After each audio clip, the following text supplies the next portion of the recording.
Hello, today we're going to be talking about 10 tips for teaching language at snack time. What I'd really like to stress during this training as well is that our children are going to need multiple opportunities to really acquire the skills and to become fluent with their requesting skills. So remember, practice, practice, practice.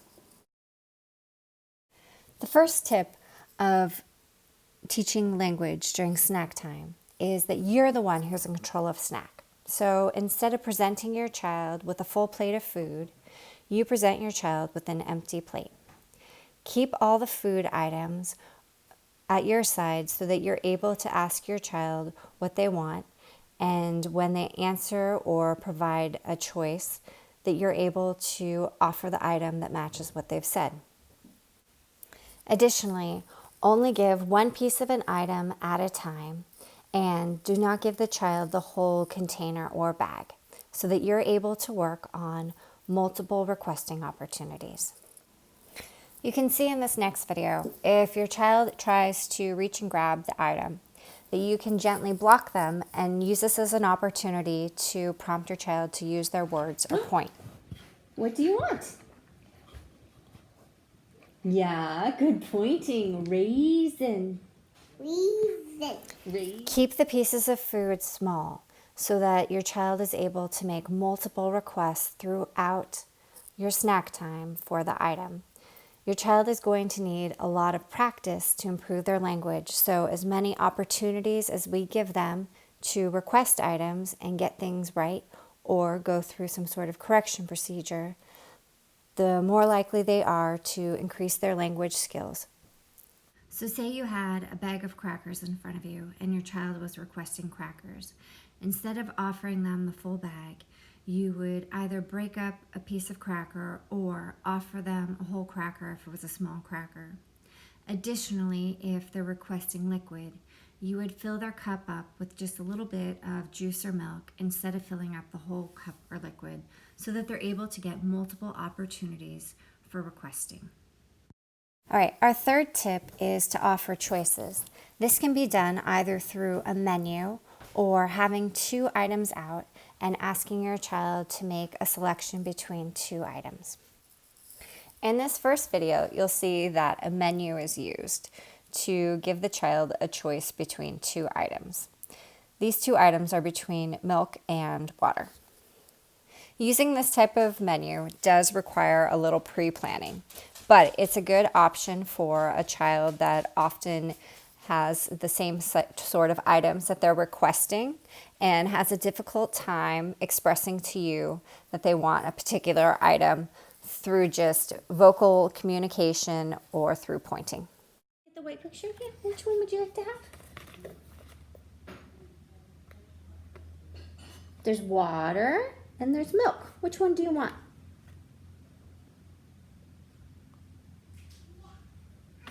Milk. In this next video, we'll see that two options are offered just within the child's reach, and they're asked to point to one of two items. Okay. Which one do you want? You want to try these ones? This is a raisin. Good choice. Raisin. Good saying that. Should I put it on top of the car? Yeah. Offering choices can also be a great strategy to use if you are encountering some behaviors and you want to give your child the opportunity to be more in control, such as the opportunity to request between two different types of cups. Additionally, if your child has acquired a lot of language, you can work on making a choice between two colored items so that you're starting to teach color questions and color options.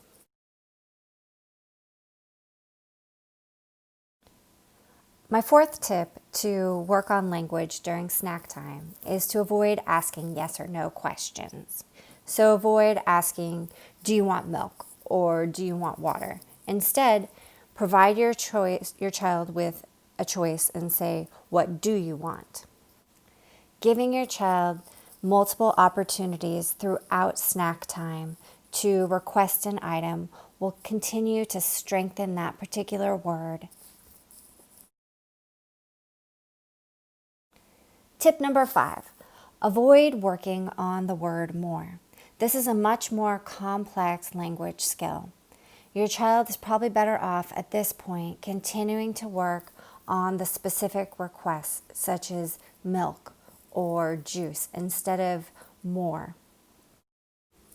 For some children, you'll need to keep those hands busy during snack time while they're chewing an item.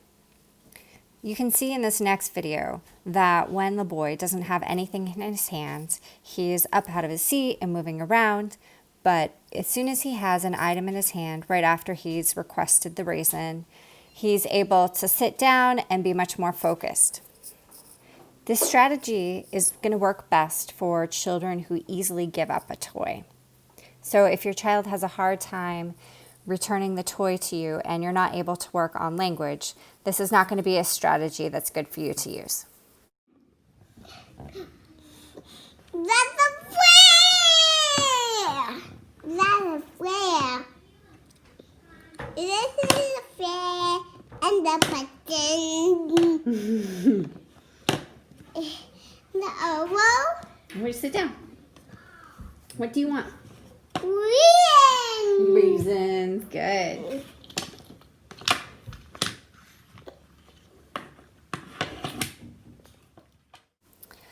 So always make sure you have some books or extra toys or writing utensils next to you so that if your child is not hungry for snack or if they finish early, that you have something else that you can work on with them. Additionally, if your child ate snack but they're still doing a really good job sitting at the table, having some extra books or puzzles to work on, you can work on some extra academic and language targets while they're still sitting appropriately. Hi. Should we read a book? Yeah, Guggy. Okay, let's read the doggy book. Guggy book. Doggy.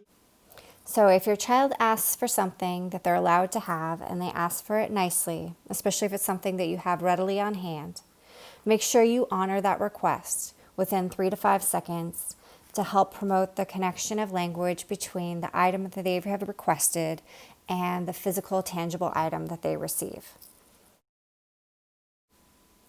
We want to make sure that our children are coming in contact with the items that they are requesting to the best of their abilities. So if your child's using approximations, then that's great. Honor those approximations, and over time, we can shape that to be closer and closer to the actual word and to have more and more complex language. So if your child uses an approximation such as nana for banana, definitely give them the banana, praise them, and praise them with specific praise, offering the correct articulation for the word banana. You can see in this next video that we're going to watch, the child works through initially pointing, then saying the word, and in the final step using a full sentence. Now, this is a much more abbreviated version than most of our children would be using to go through a single word. However, it gives you an idea of how you can use the same process to work on skills to build language to be more and more complex over time. It's important to remember that each child is really unique and individual, so their ability to progress is going to greatly depend on their individual abilities. What do you want? Yeah, good pointing. Raisin. Reason. Raisin. Good job. I'm going to work to my car. I'm going to work with my car. You're going to take your car to work? Yeah. Oh, nice. I can clean my car.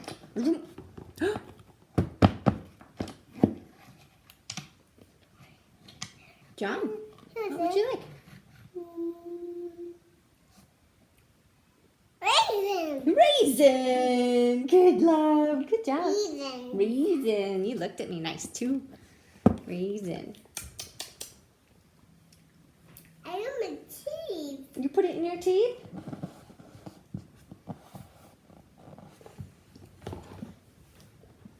I want raisin.